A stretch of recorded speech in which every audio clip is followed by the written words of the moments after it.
ठीक है। तो कल के क्लास में हम लोगों ने पढ़ा था एयर के बारे में, और एयर के मूवमेंट के बारे में भी हम लोगों ने समझा था।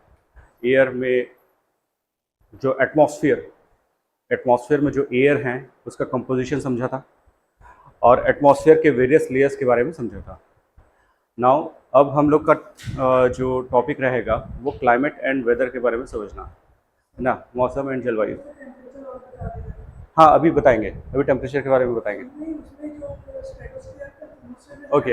हाँ, अब ये बताओ, जैसे ये जो बोल रहे हैं कि ट्रोपोस्फियर कहाँ तक होता है हाइट। हाँ, तो 15 किलोमीटर हाइट तक टेम्परेचर जो तापमान है वो कम होता जाता है कि बढ़ता जाता है।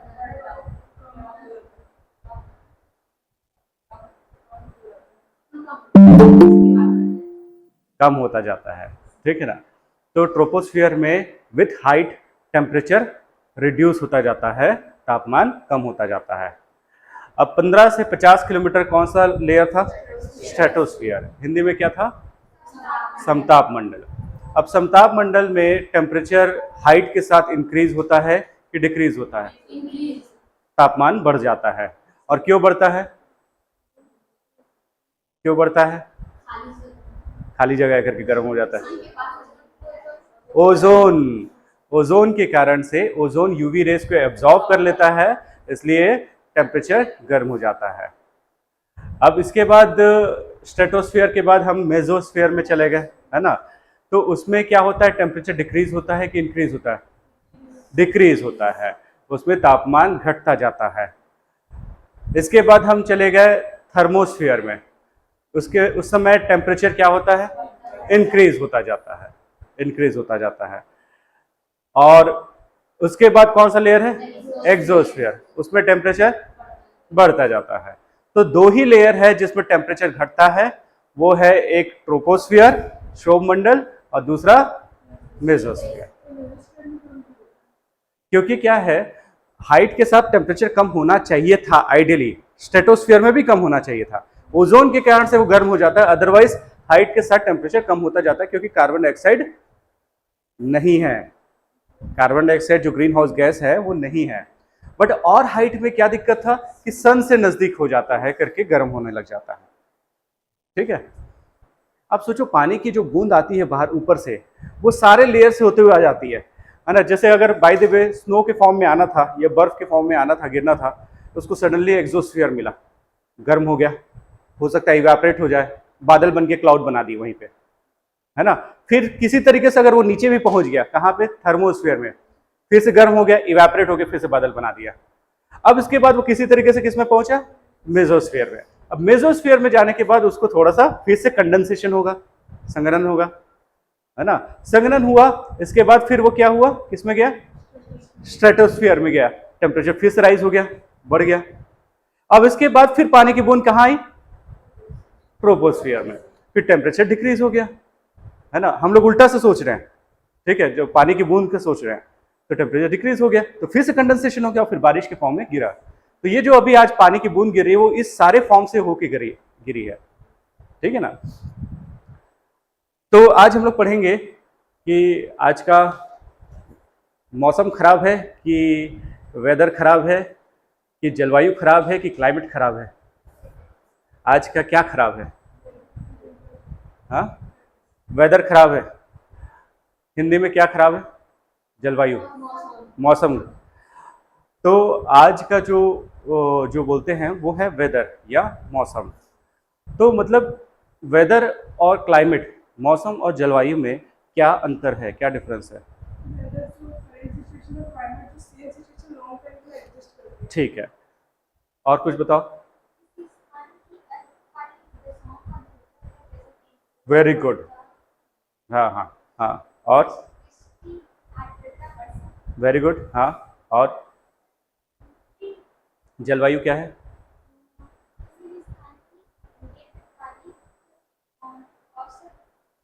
औसत मौसम। वेरी गुड, बहुत अच्छा बोला आपने।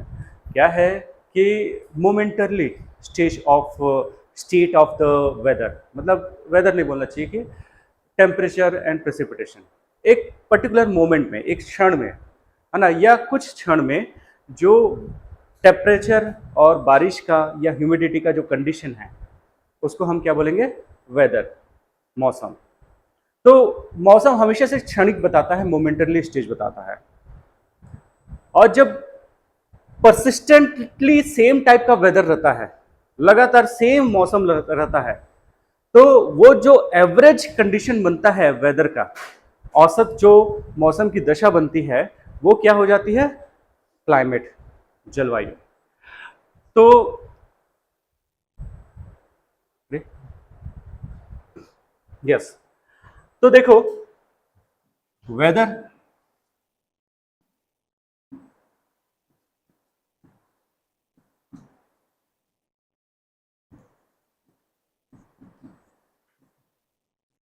तो वेदर की बात जब भी करते हैं हम बोलते हैं टेम्परेचर एंड रेनफॉल, नॉर्मली तापमान और बारिश, है ना।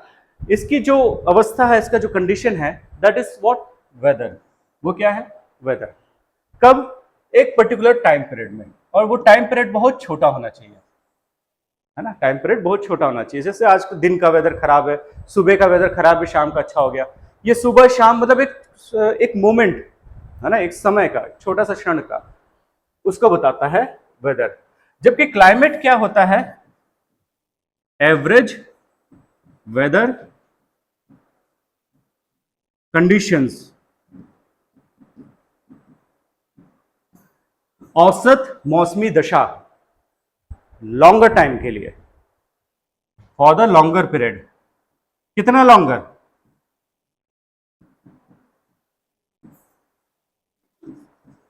10 ईयर्स, मिनिमम 10 ईयर्स, मिनिमम 10 साल का वेदर कंडीशंस का एवरेज को निकाला जाए तो वो जो होता है दैट इज क्लाइमेट। 10 साल का औसत जो होता है मौसमी दशा को हम जलवायु बोलते हैं। दीर्घकाल में किसी स्थान का औसत मौसम उस स्थान की जलवायु बताता है। जबकि मौसम हर एक घंटे में, प्रत्येक घंटे में वायुमंडल की क्या अवस्था है, एटमॉस्फेयर का क्या कंडीशन है, उसको बताता है वेदर। ठीक है, हम जब एटमॉस्फेयर या वेदर की बात करते हैं तो दो ही चीजें मेनली होती है, टेम्परेचर एंड रेनफॉल। रेनफॉल की जगह हम वर्ड यूज करते हैं आर्द्रता, और इंग्लिश में हम यूज करते हैं ह्यूमिडिटी। ठीक है, तो रेनफॉल से ज्यादा अच्छा वर्ड है ह्यूमिडिटी को यूज करना, आर्द्रता को यूज करना। तापमान एंड आर्द्रता।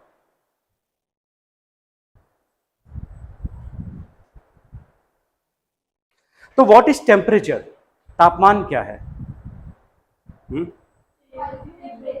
एक है, एयर में जो हीटनेस है वो टेम्परेचर है। और कुछ भावना? Yes, degree of hotness and coldness. आप बताओ।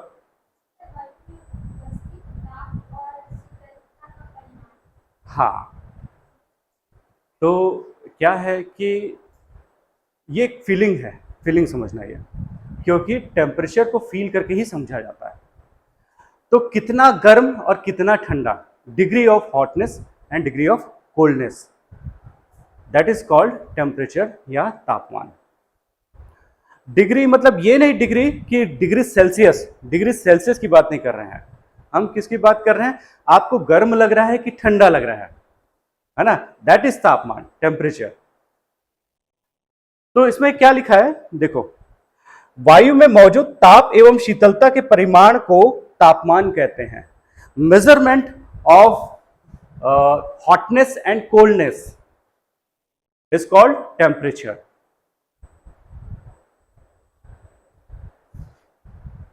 तो टेम्परेचर एंड हीट, तापमान और ऊष्मा में डिफरेंस है। टेम्परेचर एंड हीट, तापमान एंड ऊष्मा में डिफरेंस है। हीट ये बताता है कि उसमें कितनी ऊर्जा है, कितनी एनर्जी है। ऊष्मा क्या बताता है? उसमें कितनी ऊर्जा है। और टेम्परेचर ये बताता है आपको कितना फील हुआ। टेम्परेचर बताता है आपको कितना फील हुआ, तापमान बताता है कितना गर्म लगा या कितना ठंडा लगा। Getting it? कोई चीज गर्म है तो जरूरी है क्या मुझे भी गर्म लगे? It is not necessary. किसी में ज्यादा एनर्जी है तो इसका मतलब जरूरी नहीं कि वो मुझे उतना गर्म लगे। जैसे क्या है, वुड है, वुड को बहुत गर्म कर दिया, इधर से छुआ गर्म ही नहीं लगा। क्यों? क्योंकि ये अच्छा कंडक्टर नहीं है, संचरण अच्छा नहीं हो पाता, तो एनर्जी तो उसको भी उतना ही मिले जितना लोहा को मिले। तो एक आयरन रॉड को भी मैंने 10 किलो जूल एनर्जी दिया, इसको भी 10 किलो जूल एनर्जी दिया, दोनों में ऊष्मा सेम थी, दोनों में एनर्जी सेम था, बट टेम्परेचर दोनों का अलग अलग है। Getting it? तो इसलिए temperature what you feel and heat what is actual energy, जो एनर्जी है उसमें।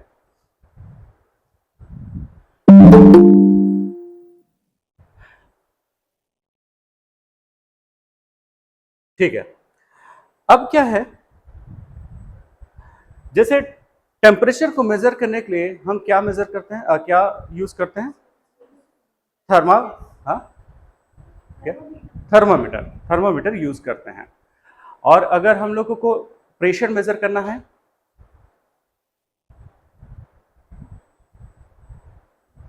प्रेशर को हाँ वायुदाब मापी, यस, बैरोमीटर है ना, बैरोमीटर, थर्मामीटर एंड बैरोमीटर। तो अभी तो हम दाब या वायु दाब के बारे में पढ़े नहीं है, उसको हम लोग पढ़ते हैं।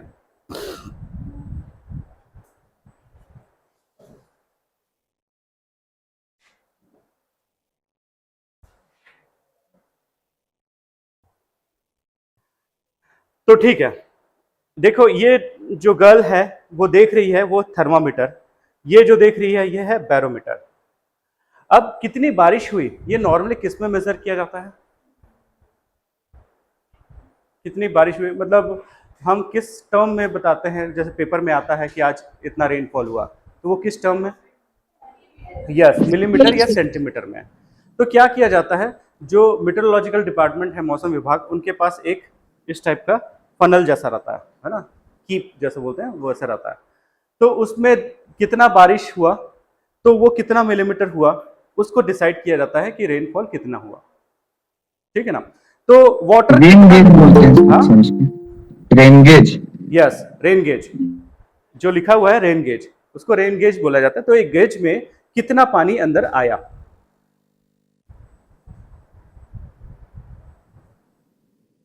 लास्ट है विंड वेन। आप देखोगे कि मौसम विभाग जहां रहता है वहां पे इस टाइप का ये रहता है, ईस्ट वेस्ट नॉर्थ साउथ बना रहता है, और एक मुर्गा को लटका देते हैं ऊपर में, मतलब ऐसे पिक्चर डाल देते हैं ताकि एरो का डायरेक्शन पता चले अपने को। तो विंड का जो स्पीड है ना, और उसका डायरेक्शन मेजर करने के लिए जो यूज होता है उसका नाम है wind vane. Wind vane Hindi में मैं दिखा दे रहा हूं, विंड वेन।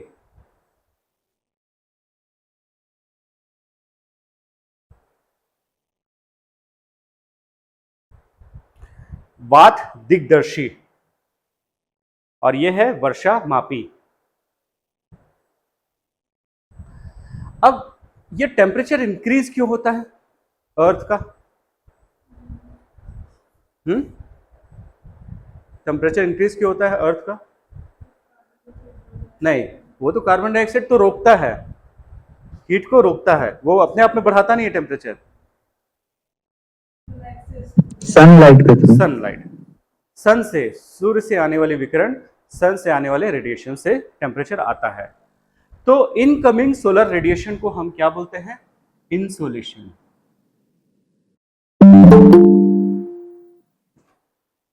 सूर्य से आने वाली किरणों को हम क्या बोलते हैं? अतापमान, नहीं आतपन, सॉरी सॉरी सॉरी ना, आतपन। इंसोलेशन आतपन, सूर्य से आने वाली विकिरण जिसके कारण से अर्थ का टेम्परेचर राइज होता है उसको हम बोलते हैं आतपन या इंसोलेशन।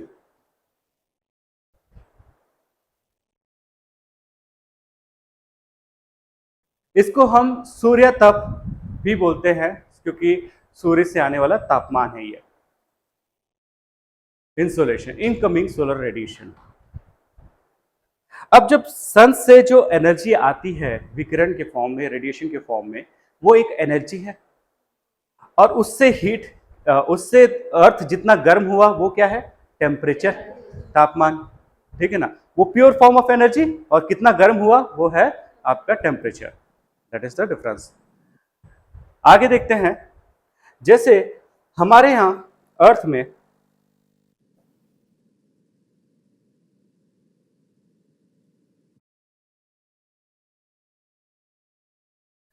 में हमारे पृथ्वी में सबसे ज्यादा सनलाइट कहां पे पड़ता है?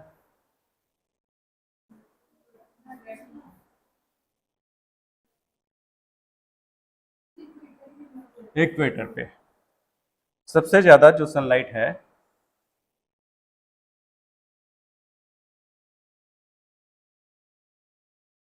0 डिग्री भूमध्य रेखा पे, इक्वेटर पे।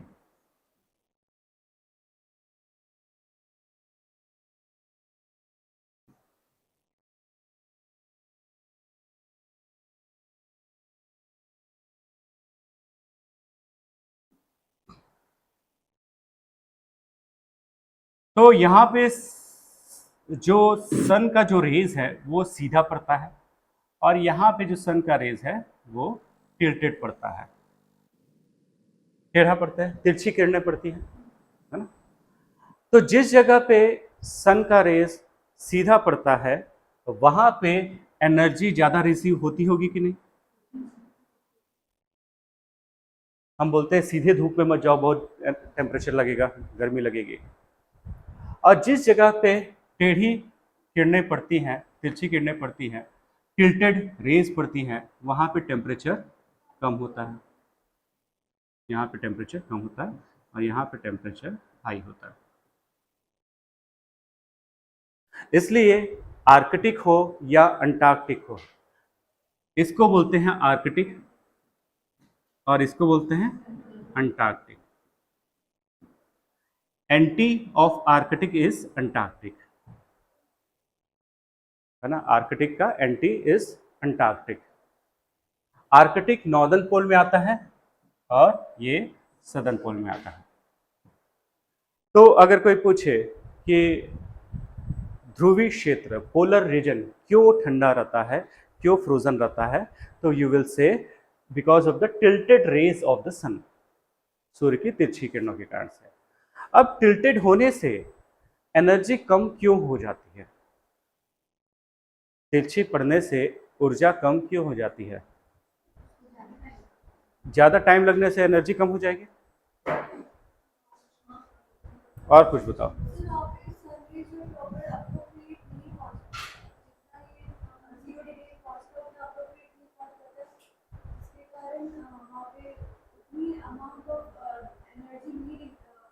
आपाती जितना रिक्वायर्ड है। हाँ बताओ।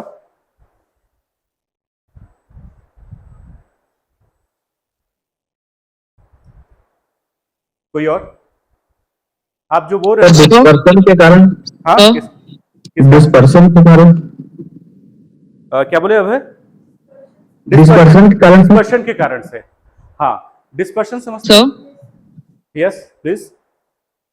No, it was almost the same. I was going to say it's because of the rays are more scattered. Range, yes, scattering के कारण से, है ना। क्या होता है, जैसे ये दोनों में डिफरेंस आपने बोला टाइम, पर टाइम से ज्यादा बोलना था डिस्टेंस। एक्चुअली मैं उसका वेट कर रहा था। डिस्टेंस कौन ज्यादा ट्रेवल कर रहा है? जो टिल्टेड रेज हैं। तो ज्यादा डिस्टेंस ट्रेवल करने से ज्यादा स्कैटरिंग, विकिरण वगैरह सब फैलेगा, है ना। डिस्पर्शन होगा, लाइट इधर उधर फैलेगी और जब मेन जगह पे पहुंचेगी तो वहां पे एनर्जी कम हो जाएगी। तो डिस्टेंस ट्रेवल्ड बाय दिस रे इज मोर, है ना, इसलिए एनर्जी कम हो जाती है। ठीक है, तो पहला कारण, फर्स्ट रीजन आप बोलोगे डिस्टेंस जो होता है वो ज्यादा ट्रेवल करने से।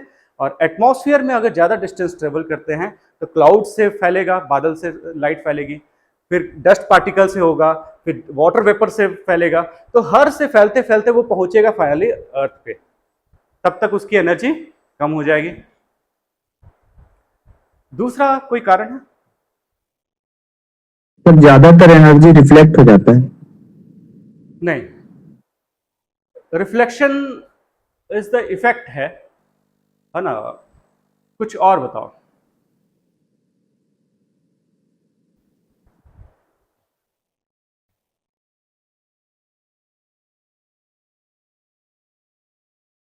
अगर मैं ऐसे ज्यादा देर तक रखा तो क्या होगा?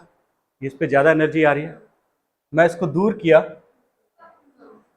क्यों आ रही है?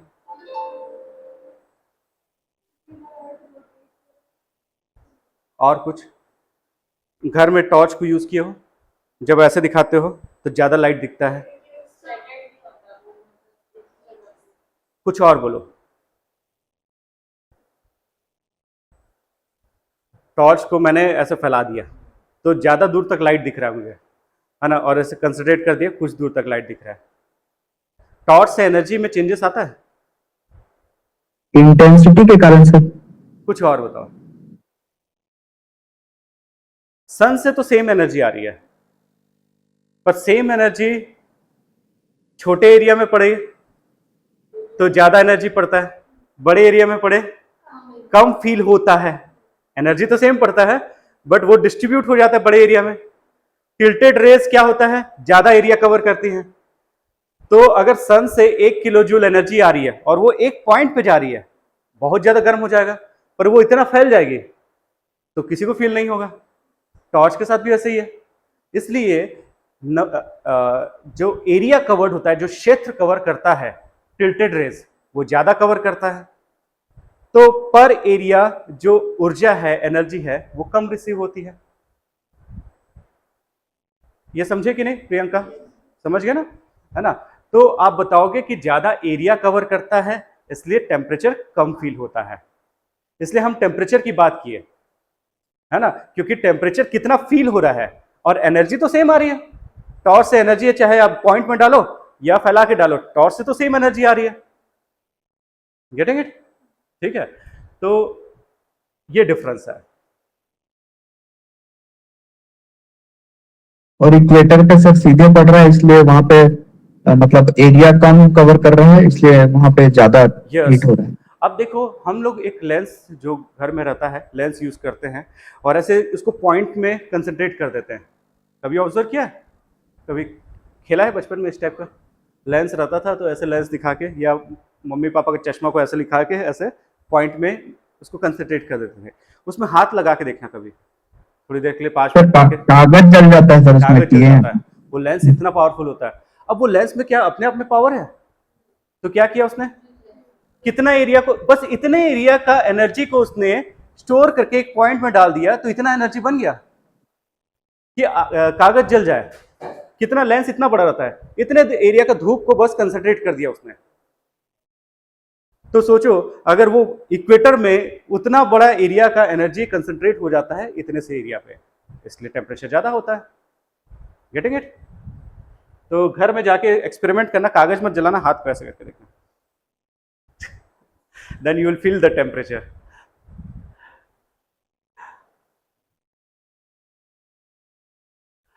ठीक है, टेम्परेचर बढ़ाने के लिए कुछ और भी चीजें रिस्पॉन्सिबल हैं। जैसे सनलाइट तो आती ही है, बट ग्रीन हाउस इफेक्ट जो कि उसको ज़्यादा गर्म कर देता है। आसपास में रोड जहाँ होते हैं, एसफाल्ट के रोड्स होते हैं, जो डामर के रोड होते हैं, वो भी ज़्यादा गर्म करते हैं। कंक्रीट के बिल्डिंग्स हैं, वो भी ज़्यादा गर्म करते हैं। तो टेम्परेचर बढ़ाने के लिए और भी चीज़ें रिस्पॉन्सिबल है, बट वो इनडायरेक्टली रिस्पॉन्सिबल है। अल्टीमेटली सन से लाइट आता है और उसको वो रोक देता है। तो इसलिए जो रोड्स होते हैं, आसपास में जो सड़कें होती हैं, या आयरन के स्ट्रक्चर, लोहे के स्ट्रक्चर बने हुए हैं, वो सारे क्या है, टेम्परेचर को एब्जॉर्ब कर लेते हैं, एनर्जी को एब्जॉर्ब कर लेते हैं। अगला है एटमॉस्फेरिक प्रेशर, वायु दाब। एटमॉस्फेरिक प्रेशर, तो जैसे मैंने कल की क्लास में बताया था, वायुमंडलीय दाब या वायु दाब वो होता है जो आप जहां पे खड़े हो उसके ऊपर कॉलम ऑफ एयर का जो प्रेशर पड़ता है, that is air atmospheric pressure.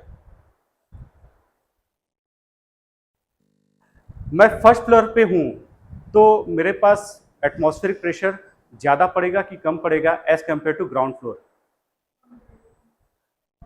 कम पड़ेगा। तो एटमॉस्फेरिक प्रेशर मैं जितना हाइट पे जाता जाता हूं मुझे प्रेशर कम पड़ता जाता है। तो सबसे ज्यादा प्रेशर अर्थ में कहां पे पड़ेगा? नहीं, मेंटल वहां तक नहीं जाना है अपने को, बस क्रस्ट के ऊपर ही रहना सी सरफेस, सी है। सी सरफेस। सरफेस, समुद्र की सतह, जिसको सबसे ग्राउंड बोला जाता है, सबसे मेन, है ना।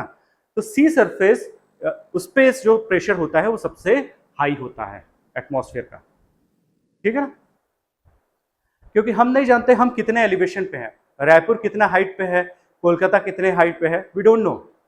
बट हम यह जानते हैं कि जो सी का लेवल है ना, उस पे अगर रहते हो तो एटमॉस्फेयर का प्रेशर सबसे ज्यादा होता है। आप जैसे किसी रेलवे स्टेशन में पहुंचते हो ना, जंक्शन में, तो उसमें लिखा रहता है समुद्र सतह से इतना ऊंचाई पे है, इतने हाइट पे है। तो sea level is the ideal form. अब सी लेवल क्यों मेजर किया जाता है, सी लेवल क्यों लिया जाता है?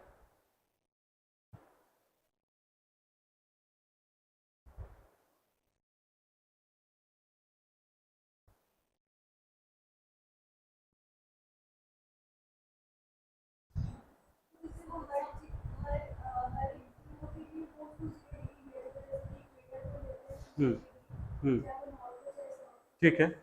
हाँ, तो नहीं, तो मैं ये बोल रहा हूँ, चलो 0 डिग्री का ओशियन क्यों ले रहे हैं, 0 डिग्री का ब्राजील क्यों नहीं ले रहे हैं? सर क्योंकि सरफेस का जो हाइट है, लोएस्ट हाइट जो सरफेस का है वो हाईएस्ट है सर समुद्र का, और दोनों इक्वल होने के कारण उससे नीचे का अपन ले नहीं सकते, क्योंकि उससे नीचे आएंगे तो समुद्र का हो जाएगा। नहीं, और कुछ और, हमको मेजर करना सरफेस का। कुछ और। देखो, जो फ्लो होने की टेंडेंसी किस में होती है? पानी में होती है और गैस में होती है, दो में होती है। क्या होता है कि जैसे लैंड का लेवल कहीं पे अप है, कहीं पे डाउन है ना। हम नहीं जान सकते कि कहाँ पे अप है, कहाँ पे डाउन है करके।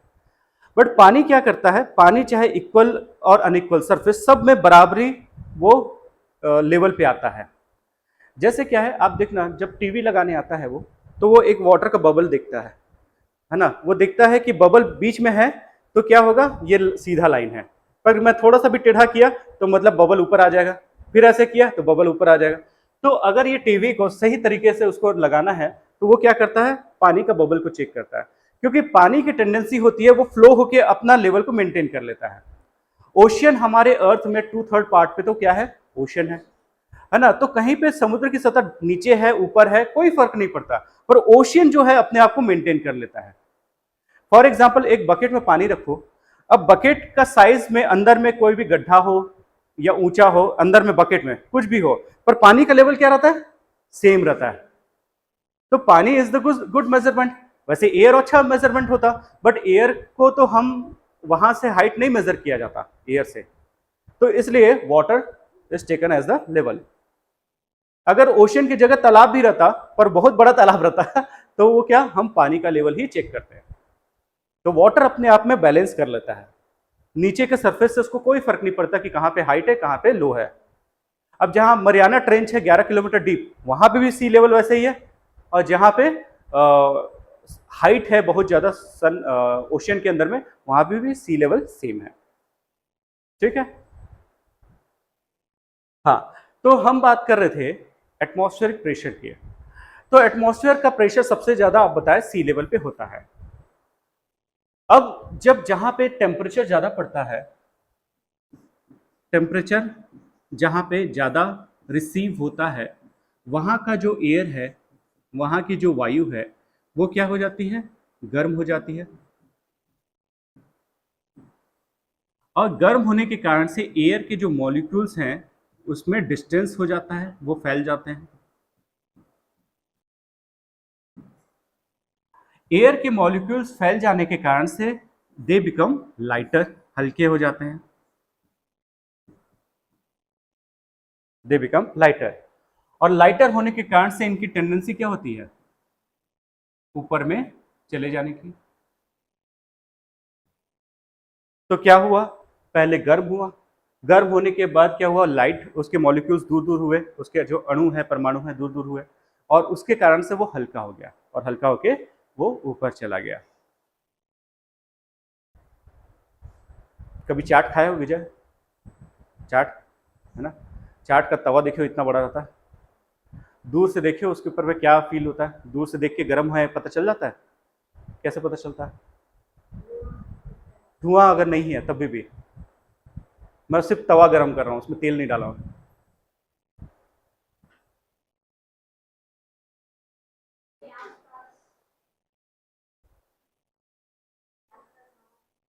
हाँ, एयर जो है आपको ना ऐसा हेजी टाइप का दिखता है, कभी ऑब्जर्व किया होगा, है ना? तो वहां पे क्या डिफरेंस हुआ, एयर की डेंसिटी में डिफरेंस हुआ, है ना?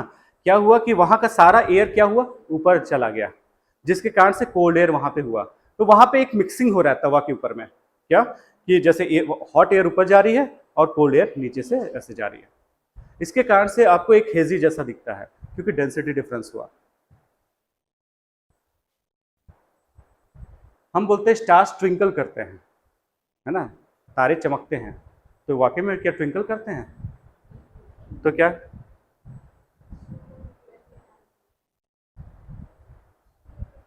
क्या होता है?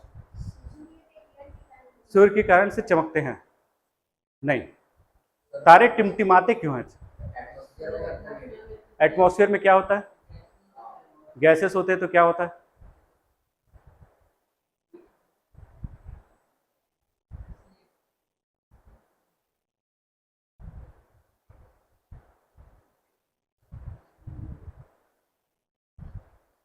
क्यों ट्विंकल करते हैं स्टार्स? हाँ हाँ हाँ, वेरी गुड, है ना? पर एक चीज गलत बोला आपने, क्या चीज? स्टार्स पे जो लाइट पड़ता है, स्टार्स खुद लाइट एमिट करता है, स्टार्स पे लाइट नहीं पड़ता, स्टार्स खुद सोर्स है लाइट का। हमारा सन एक स्टार है, हमारा सन एक स्टार है, तो क्या उस पर लाइट पड़ता है सन पे? वो सबको लाइट देता है।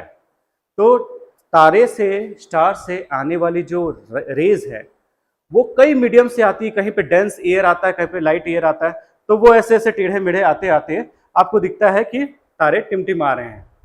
एक्चुअल में उसका रेज जो है वो कभी इधर पहुंचता है, कभी इधर पहुंचता है, टेढ़ा होता रहता है, आपको लगता है चमक रहा है ऐसा।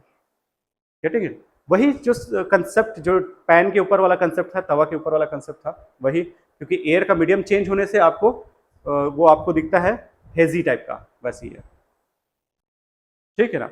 जितना डिस्टेंस से आएगा उतना बीच में एयर के डेंसिटी में डिफरेंस आएगा। हम तो पूरा एक्सोस्फीयर, थर्मोस्फीयर सब जगह से होते हुए आता है, गेटिंग इट? अब क्या हुआ,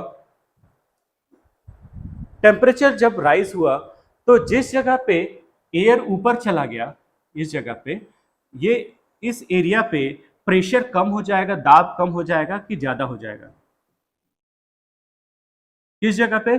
जहां पे गर्म एयर था वो ऊपर में लिफ्ट हो गया, तो हॉट एयर लिफ्ट हो जाने से सरफेस पे प्रेशर कम हो जाएगा कि बढ़ जाएगा? क्या होगा, दाब निम्न हो जाएगा कि उच्च हो जाएगा? अंजलि, निम्न दाब हो जाएगा, इस जगह पे प्रेशर लो हो जाएगा। तो क्या मौसम, क्या वेदर किसी एरिया का प्रेशर को कम या ज्यादा कर सकता है? बिल्कुल कर सकता है। तो कौन से सीजन में या कौन सी ऋतु में दाब, वायु दाब जो होता है, एटमॉस्फेरिक प्रेशर कम रहता है?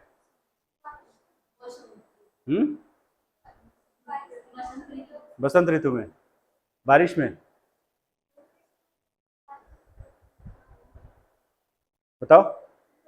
समर सीजन के लास्ट समर में सीजन सर, यार, लास्ट। समर सीजन, क्योंकि टेम्परेचर सबसे ज्यादा उसी समय रहता है। तो सबसे कम प्रेशर कौन से सीजन में हो जाता है? ग्रीष्म ऋतु में, समर सीजन में। तो इसका अपोजिट देखते हैं, विंटर सीजन में क्या होता है? हाँ तो ज्यादा होता है फिर सर पूरे समर सीजन में वो लो प्रेशर एरिया रहता है यस, क्लियर? पूरे समर सीजन में लो प्रेशर एरिया होता है। Yes sir. राजस्थान इंडिया में सबसे लो प्रेशर जोन बन जाता है कब? समर सीजन में।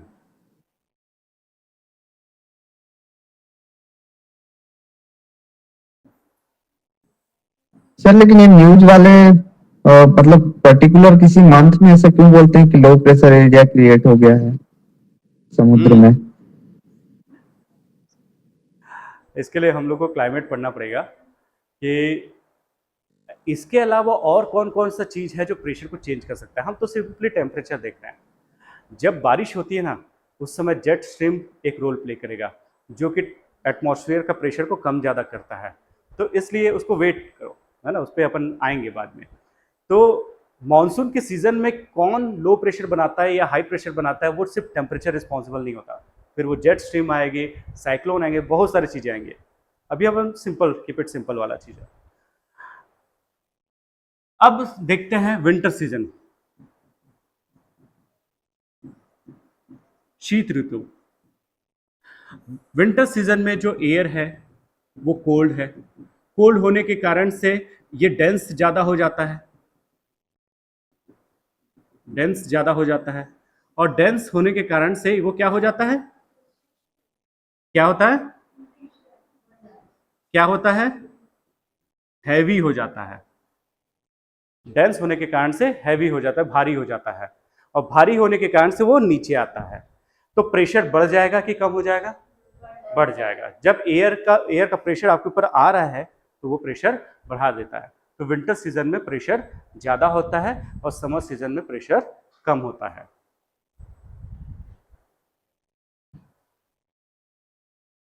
तो एयर जो होती है, या विंड बोलना चाहिए अब, विंड हमेशा से लो प्रेशर से हाई प्रेशर में चलती है।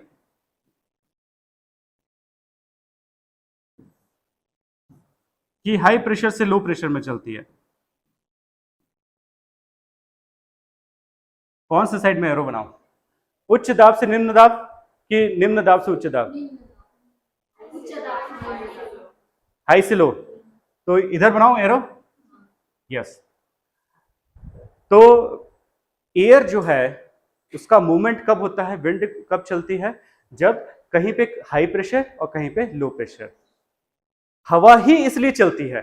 तो क्यों चलती है पवन अगर पूछता है ऋतिक रोशन, तो आप उसको बताना कि क्योंकि किसी जगह पे हाई प्रेशर होता है और किसी जगह पे लो प्रेशर होता है। और अगर वो पूछे क्यों हाई प्रेशर किसी जगह पे होता है, तो कहीं पे टेम्परेचर कम होता है तो हाई प्रेशर होता है, और कहीं पे टेम्परेचर ज्यादा होता है तो लो प्रेशर होता है। तो इसलिए चलती है पवन, विंड इसलिए चलती है। देखो उसने भी केयरफुली बोला कि क्यों चलती है वायु, नहीं बोला उसने। गाना सुना है ना? नहीं सुना? क्यों चलती है पवन, नहीं सुना है? योगेश्वर को बोलना गाना सुनाने के लिए। नहीं सुनाते? अभी हो रहा है 15 अगस्त आ रहा है तो वो शायरी सुनाते हैं सर। शायरी सुनाते। 15 अगस्त से एक हम लोग का फंक्शन होगा, सभी लोग को आना है, पार्टिसिपेट भी करना है। लड्डू नहीं मिलेगा, थोड़ा सा अच्छा चीज मिलेगा। बूंदी वाला लड्डू। ठीक। High pressure to low pressure, इसलिए विंड चलती है। विंड का चलने का यही कारण है। पर अगर सोचो सभी जगह हाई प्रेशर है तो विंड चलेगी नहीं, और सभी जगह लो प्रेशर है तब नहीं चलेगी।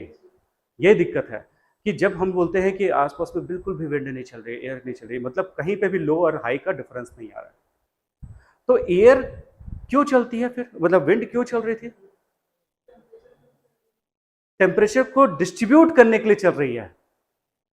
गर्म वाले एरिया को ठंडे में लाने के लिए और ठंडे वाले एरिया को गर्म में लाने के लिए। मतलब एयर का काम क्या है? टेम्परेचर को मेंटेन करना, ठीक है ना, तापमान को संतुलन रखना, उसके लिए एयर चलती है। प्रेशर के कारण से नहीं चलती है, मतलब प्रेशर तो कॉज बनता है, बट उसका काम क्या है? नॉर्मलाइज करना टेम्परेचर को। तब तक चलेगी जब तक दोनों जगह का टेम्परेचर सेम नहीं हो जाता। और जैसे ही टेम्परेचर सेम हो जाएगा तो प्रेशर सेम हो जाएगा, और प्रेशर सेम हो जाएगा तो विंड चलना बंद हो जाएगी। अब सोचो अगर मैंने बहुत ज्यादा प्रेशर बढ़ा दिया इसका, तो तेजी से चलेगी। जैसे ये प्रेशर कम है, सपोज ये 1000 मिलीबार का प्रेशर है और ये 1005 मिलीबार का प्रेशर है, तो 5 मिलीबार का डिफरेंस आया तो विंड अच्छा खासा चलेगी। बट अगर ये 1010 हो गया और ये 900 हो गया तो विंड बहुत तेजी से चलती है। तो चक्रवात जब आता है या साइक्लोन आता है तो साइक्लोन का जो सेंटर है वहां पे प्रेशर बहुत ही कम होता है, तो बहुत कम होता है तो सारी जो एयर है वो तेजी से किसकी तरफ चलती है, सेंटर की तरफ। ठीक है, पर वो क्यों घूम जाती है उसके बारे में हम पढ़ेंगे बाद में। पर साइक्लोन का कंसेप्ट ये है कि सेंटर में बहुत लो प्रेशर होना और साइड साइड में हाई प्रेशर होना। अब सोचो एक चीज समझना कि जैसे रायपुर में जहां पे अगर यहां पे हाई प्रेशर है और अगर दुर्ग में लो प्रेशर है ना, तो रायपुर और दुर्ग का डिस्टेंस कितना है, 50 किलोमीटर। ठीक है, तो विंड जो चलेगी वो स्पीड से तो चलेगी पर बहुत ज्यादा स्पीड नहीं होगा। बट अगर मैं बोलूं रायपुर में न्यू राजेंद्र नगर में प्रेशर 1015 है और टिकरापारा जो पास वाला है ना, वहां पे प्रेशर 1000 है, 1000 है, और यहाँ पे 1015। पर विद इन शॉर्ट डिस्टेंस अगर प्रेशर में बहुत डिफरेंस आता है तो विंड ज्यादा तेजी से चलेगी। पर अगर दूर के डिस्टेंस में प्रेशर में डिफरेंस ज्यादा है तो विंड उतना तेजी से नहीं चलेगी। समझ गए ना? ठीक है, तो दो प्रेशर डिफरेंस पास पास में होने चाहिए विंड को स्पीड में डिफरेंस लाने के लिए। साइक्लोन में यही होता है, साइक्लोन के 1 किलोमीटर दूर में ही प्रेशर बहुत हाई रहता है और 1 किलोमीटर अंदर में प्रेशर बहुत लो रहता है, तो विंड बहुत तेजी से चलती है। ठीक है, तो ये सारा जो खेल है वो प्रेशर का है और इसको नॉर्मलाइज करने के लिए जो चलती है दैट इज विंड। अगर हाई प्रेशर और लो प्रेशर में बहुत डिफरेंस होता है तो जो विंड चलती है उसको हम बोलते हैं स्ट्रॉन्ग विंड, इसी को हम तूफान बोलते हैं, है ना, स्ट्रॉन्ग विंड। तो हमारे अर्थ में जितना भी विंड है उसका एक पैटर्न है। जैसे क्या है, हमारे पूरे अर्थ में कुछ परमानेंट विंड है जो हमेशा चलते रहती है।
तो हमारे पूरे अर्थ में कुछ जगह पे परमानेंटली लो प्रेशर रहता है, जैसे 0 डिग्री पे टेम्परेचर बहुत ज्यादा होता है क्योंकि सन की रेस सीधी पड़ती है, तो इसलिए इस जगह पे प्रेशर क्या रहेगा, हमेशा से लो है। प्रेशर जो है वो हमेशा से क्या रहेगा, लो रहेगा, क्योंकि टेम्परेचर क्या है, ज्यादा है। उसके अपोजिट इस जगह पे करीब 30 डिग्री के पास प्रेशर हाई रहता है। क्यों रहता है, इसके लिए मैं क्लाइमेटोलॉजी में पढ़ाऊंगा, अभी इस चैप्टर के लिए स्कोप में नहीं है। कि इस जगह पे हाई रहता है और इस जगह पे फिर लो रहता है और इस जगह पे हाई रहता है। तो 0 डिग्री पे लो, 30 डिग्री पे हाई, 60 डिग्री पे लो और 90 डिग्री पे हाई। ये क्यों रहता है हम पढ़ेंगे बाद में। तो विंड हाई से लो चलती है कि लो से हाई चलती है, हाई से लो। तो विंड को मैं ऐसे चला दूं, ऐसे। टेढ़ा क्यों चला रहा है वो देखेंगे बाद में हम, पर विंड तो ऐसी चलनी चाहिए हाई से लो, क्योंकि ये भी तो हाई है ना, और ये लो और ये हाई। ऊपर में देखते हैं ये हाई है और ये लो है ना, तो विंड कैसे चलनी चाहिए, हाई से लो। यहां पे भी हाई और यहां पे भी लो, तो विंड कैसे चलने चाहिए, हाई से लो।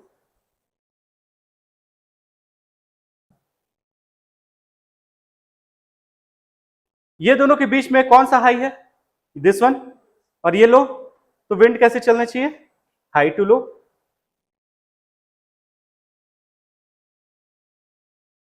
सेम चीज इधर,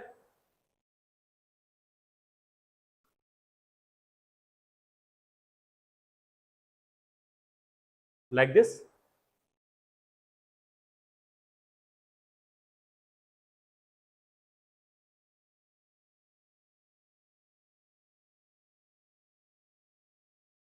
तो पहले इंग्लिश वाले लिख लेना कि ये जो विंड है इसको हम बोलते हैं नॉर्थ ईस्ट ट्रेड विंड।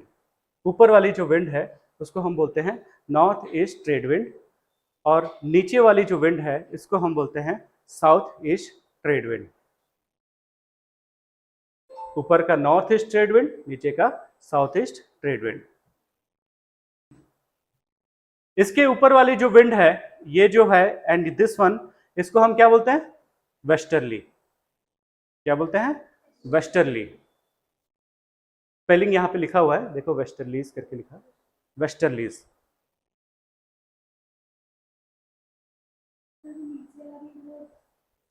हाँ दिस वन, ये और ये दोनों वेस्टर्ली है। जैसे ये north east trade wind, this one is south east trade wind, this one is westerly, this one is westerly. हाँ ये है साउथ ईस्ट और ये है north east. Sir trade wind क्यों बोलते हैं इसको? हाँ देखते हैं।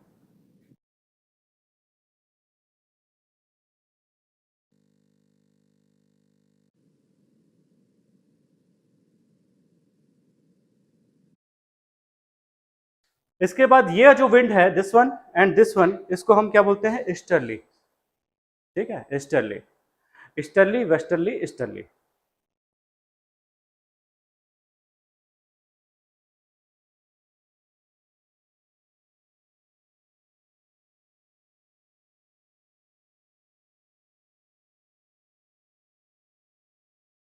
ये जो बीच का जोन है 0 से +-5 का जोन, +-5, इसको हम क्या बोलते हैं, इक्वेटोरियल लो प्रेशर जोन या डोल्ड्रम भी बोलते हैं।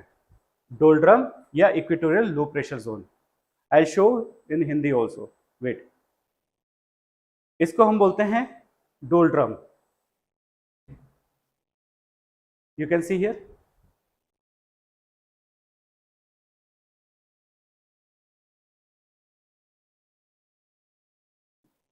This one is doldrum. ऊपर का जो 30 डिग्री +-5 था, उस +5 जो है उसको हम क्या बोलते हैं, हॉर्स लैटिट्यूड। क्या बोलते हैं, हॉर्स लैटिट्यूड। सब ट्रॉपिकल हाई प्रेशर।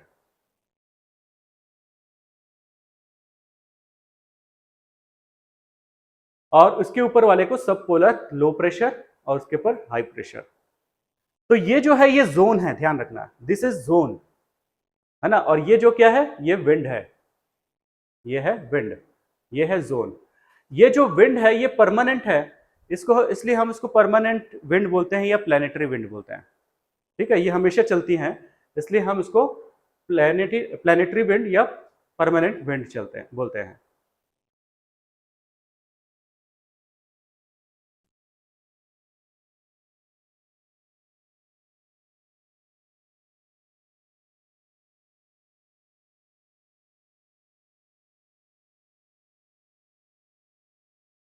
तो हिंदी में भी डोलड्रम है, भूमध्य रेखीय निम्न दाब है, उपोष्ण उच्च दाब हॉर्स, इसको भी बोलते हैं हॉर्स लैटिट्यूड या हॉर्स अक्षांश। सब पोलर को अधो ध्रुवीय निम्न दाब बोलते हैं, इसको व्यापारी पवने बोलते हैं, ट्रेड विंड को व्यापारी पवने। इसको प्रिवेलिंग पछुआ पवने या prevailing westerly wind, and this is polar easterly ध्रुवीय पूर्वी पवन। तो आप लोग नोट डाउन कर लो हिंदी वाले, तब तक मैं कुछ एक्सप्लेन करता हूं। डोलड्रम इसलिए बोला जाता है इस जगह को,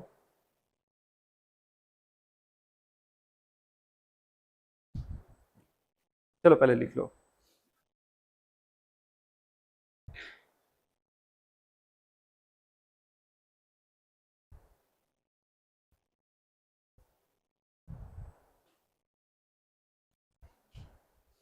जिस जगह पे लो प्रेशर फील करते हो उस जगह पे विंड तेजी से चलनी चाहिए कि नहीं? जहां पे लो प्रेशर होता है वहां पे विंड तेजी से चलनी चाहिए कि नहीं चलनी चाहिए?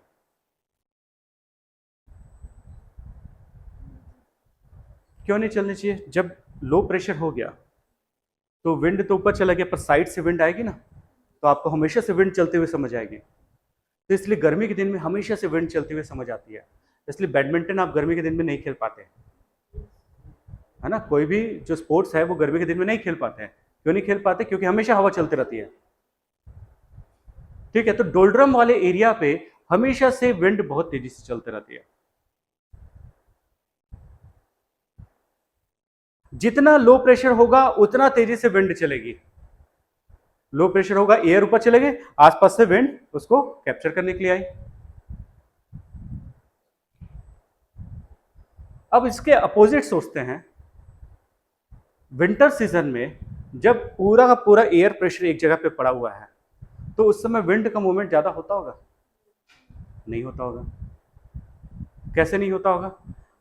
जब बता रहे हैं, आप क्या करो, जैसे आप चींटी को जाते हुए देखो, उसके पास जोर से फूको, है ना, वो रुक जाता है। ऐसा क्या है, जब एयर का प्रेशर इतना ज्यादा हो जाता है तो एयर नहीं चल पाती है।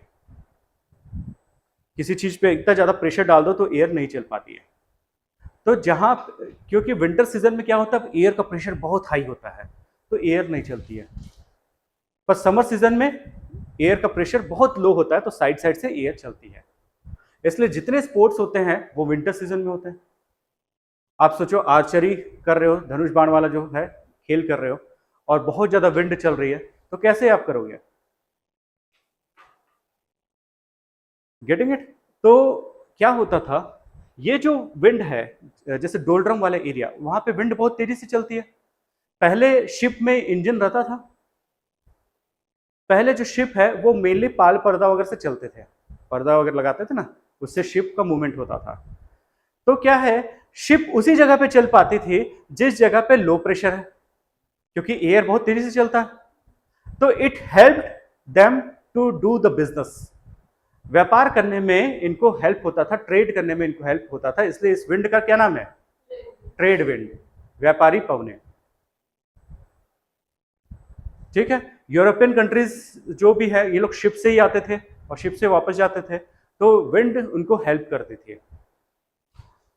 बट क्या होता है, जहां पे हाई प्रेशर है, कहां पे? 30 डिग्री के पास इतना हाई प्रेशर है तो विंड चलती नहीं। तो क्या क्या घोड़े से जाए, इसलिए हॉर्स लैटिट्यूड है। तो यस, तो क्या होता है, जब शिप जो होता है, शिप चल नहीं पा रही है, क्यों? क्योंकि हाई प्रेशर है। तो जो व्यापारी होते थे वो लोग क्या करते थे, अपने साथ हॉर्स लेके चलते थे, घोड़े लेके चलते थे शिप में, बट उस जगह पे विंड नहीं चलती थी, तो शिप को हल्का करने के लिए हॉर्स को समुद्र में फेंक देते थे। इसलिए उस लैटिट्यूड का नाम क्या पड़ा? Horse latitude. समझे? शिप को हल्का करने के लिए। तो इस जिस जगह पे हाई प्रेशर होगा विंड अच्छे से नहीं चलेगी, और विंड अच्छे से नहीं चलेगी तो शिप को हल्का करना पड़ेगा, तो इसलिए हॉर्स को फेंक देते थे, तो हॉर्स लैटिट्यूड। और जिस जगह पे विंड अच्छे से चलती है वहां पे ट्रेड हेल्प होता है, इसलिए उस जगह का जो विंड है दैट इज ट्रेड विंड। और ऊपर का विंड का नाम है पोलर स्टेरली, क्योंकि वो पोलर एरिया से आती है। ठीक है।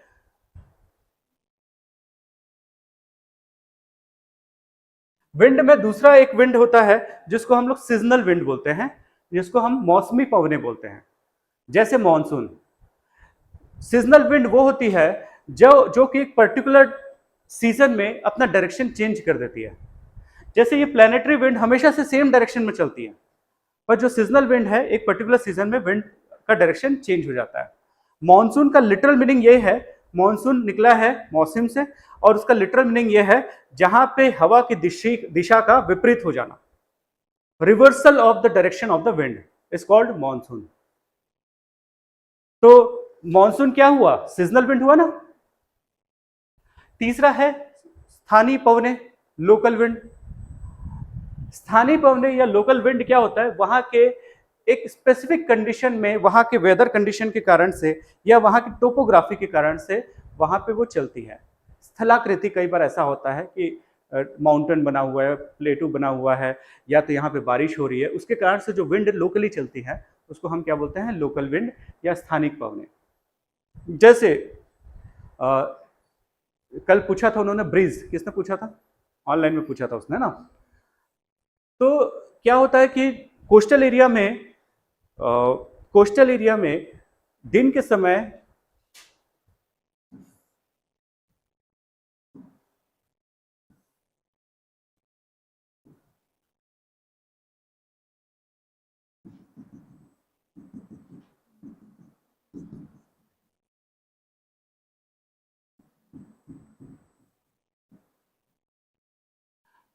तो दिन के समय क्या होता है, जब कोस्टल एरिया होता है उस समय लैंड ज्यादा गर्म होगा कि ओशन ज्यादा तेजी से गर्म होगा? तेजी से कौन सा गर्म होगा दिन के समय? दिन के समय कोस्टल एरिया में, तटीय क्षेत्र में, लैंड तेजी से गर्म होता है कि वाटर तेजी से गर्म होता है?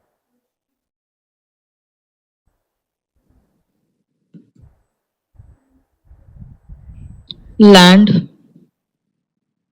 लैंड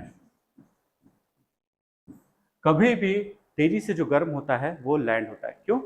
क्योंकि जब इस पे टेम्परेचर पड़ता है ना, तो ये अपना टेम्परेचर नीचे को ट्रांसफर करता है, ये इसको नीचे, ये इसके नीचे, ये इसके नीचे ट्रांसफर करते जाता है, तो ऊपर गर्म नहीं हो पाता।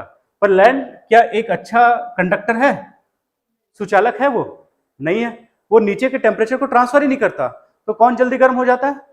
लैंड जल्दी गर्म हो जाता है। तो जो ज्यादा जल्दी गर्म होता है वहां पे प्रेशर क्या होगा? Low pressure. टेम्परेचर हाई मतलब प्रेशर लो। तो और ओशन फिर क्या रहेगा? हाई। तो विंड कैसे चलेगी? इसको बोलते हैं सी ब्रीज। दिन के समय ओशियन से जो लैंड पे जो ब्रीज चलती है उसको हम बोलते हैं सी ब्रीज।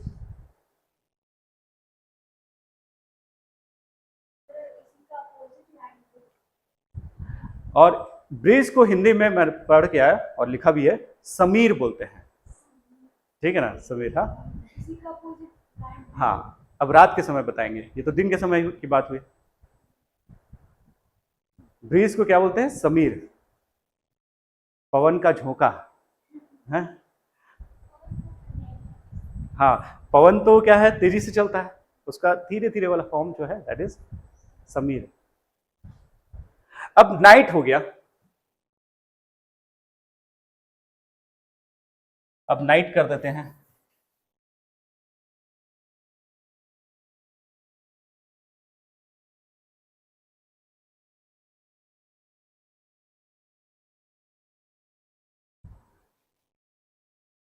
अब क्या है, लैंड की प्रॉपर्टी होती है कि वो जल्दी गर्म भी होता है और ठंडा भी जल्दी होता है। तो रात के समय ठंडा कौन सा ज्यादा होगा? लैंड ज्यादा कोल्ड होगा। तो हाई प्रेशर कहां पे होगा? लैंड पे। और ओशन तो एक बार गर्म हो गया तो बहुत देर तक गर्म रहता है, तो लो प्रेशर कहां पे होगा? तो ब्रिज कैसे चलेगी? इसको क्या बोलेंगे? Land bridge. और इसको क्या बोलते हैं? स्थल समीर। स्थल समीर, जैसे वो समुद्री समीर था, ये है स्थल समीर। लैंड ब्रिज जहां से चलती है वहां से उसका नाम रहता है, जिस डायरेक्शन में चलती है वो नहीं, जहां से वो चलती है।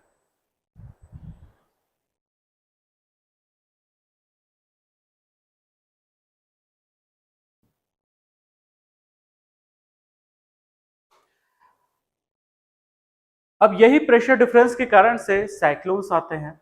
हर साल उड़ीसा और वेस्ट बंगाल में प्रेशर डिफरेंस होने के कारण से साइक्लोन आते हैं। कोई भी साइक्लोन या कोई भी चक्रवात हमेशा से ओशन में ही ओरिजिनेट होता है, वो कभी भी लैंड में ओरिजिनेट नहीं होता है।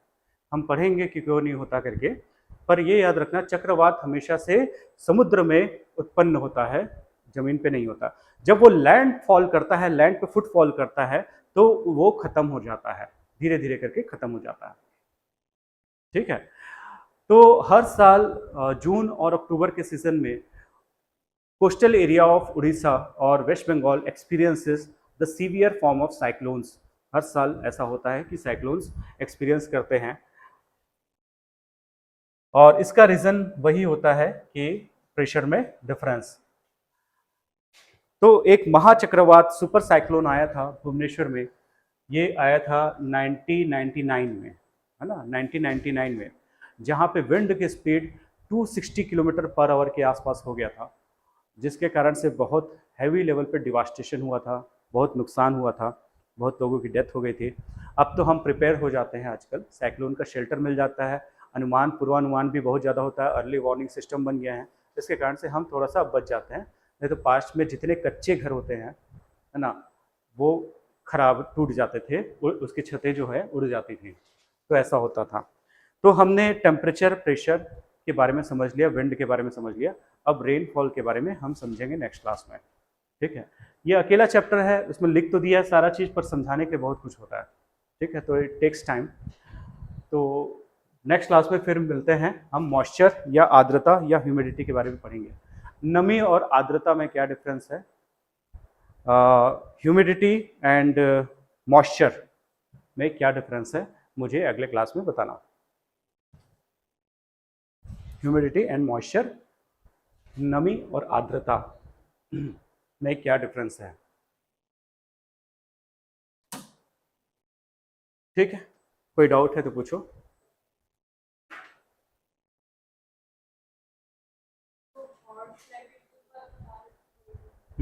हाउस लैटिट्यूड कौन सी जगह पे था?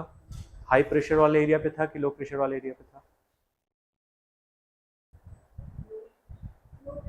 हाई प्रेशर वाले एरिया में था, 30 डिग्री के आसपास था, है ना, 35 डिग्री, 30 to 35। तो हाई प्रेशर में विंड, जिस जगह पे प्रेशर हाई होता है, मतलब विंटर सीजन जैसा एरिया, तो विंटर सीजन में विंड नहीं चलती है, तो उस जगह पे एयर नहीं चलती या विंड नहीं चलती, इसके कारण से जो शिप हैं वो मूव नहीं कर पाते थे। भारी भारी जो शिप है जो ओशन में चलते थे, मूव नहीं कर पाते थे। तो क्या होता था कि जो शिप में जो हॉर्स लोडेड रहते थे, हॉर्स को लेके जाते थे व्यापारी, पहले ओला उबेर था नहीं कि उतर के फिर ओला कर ले, तो वो लोग घोड़े को लेके चलते थे। अब क्या है, इतना भारी हो गया कि वो शिप जा ही नहीं पा रहा है। भारी तो नहीं हुआ, पर क्या हुआ, एयर नहीं चल रही है, तो वो लोग क्या करते थे, हॉर्स को ओशन में फेंक देते थे ताकि शिप हल्का हो जाए और मूव करे। इसलिए उस लैटिट्यूड को हॉर्स लैटिट्यूड बोला जा रहा है। सर जेट टाउन क्या होता है? जैसे एक मैं पढ़ रहा था करंट अफेयर का, हाँ, उसमें इंडियन ईस्टर्न जेट लिखा था और अफ्रीकन ईस्टर्न जेट, उसका मतलब क्या हुआ सर? ये जेट स्ट्रीम के बारे में भी लिखा था। Yes sir, yes sir. हाँ, जेट धारा या जेट स्ट्रीम के बारे में पढ़ेंगे अब है, थोड़ा सा वेट करो, वो बहुत बड़ा चैप्टर है, जेट स्ट्रीम को पढ़ाऊंगा, क्लाइमेटोलॉजी में मैं पढ़ाऊंगा आपको जेट स्ट्रीम क्या होता है, थोड़ा सा वेट करो। बस एक चीज़ ध्यान रखो, एक छोटा सा मैं आपको समझाने के लिए अभी बता दे रहा हूँ कि ये जो जितने विंड हम पढ़ रहे हैं ना, ये सरफेस की विंड है, और ये जेट स्ट्रीम है ना, वो अपर एटमॉस्फेयर की विंड है, मतलब 10 या 11 किलोमीटर में जो तेजी से जो विंड का करंट फ्लो होता है, मतलब बोलना चाहिए कि पवन का एक स्ट्रीम, पवन का की नदी जो बहती है 10 किलोमीटर या 11 किलोमीटर पे, उसको हम जेट स्ट्रीम बोलते हैं।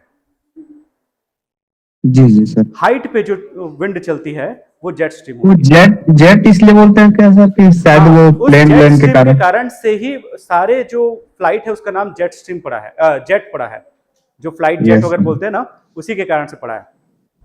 यस, डिटेल में तो पढ़ेंगे ही सर आगे। हाँ, हम लोग पढ़ेंगे इसको श्योरली। जी।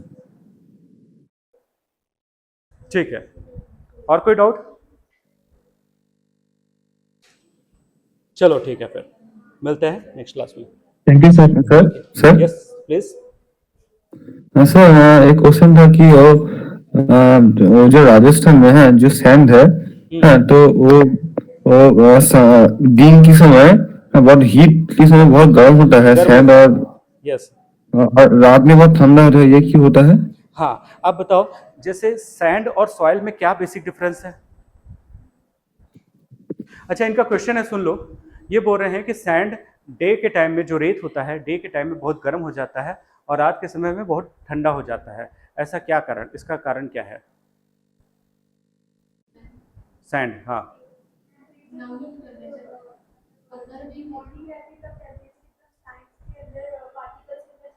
हाँ,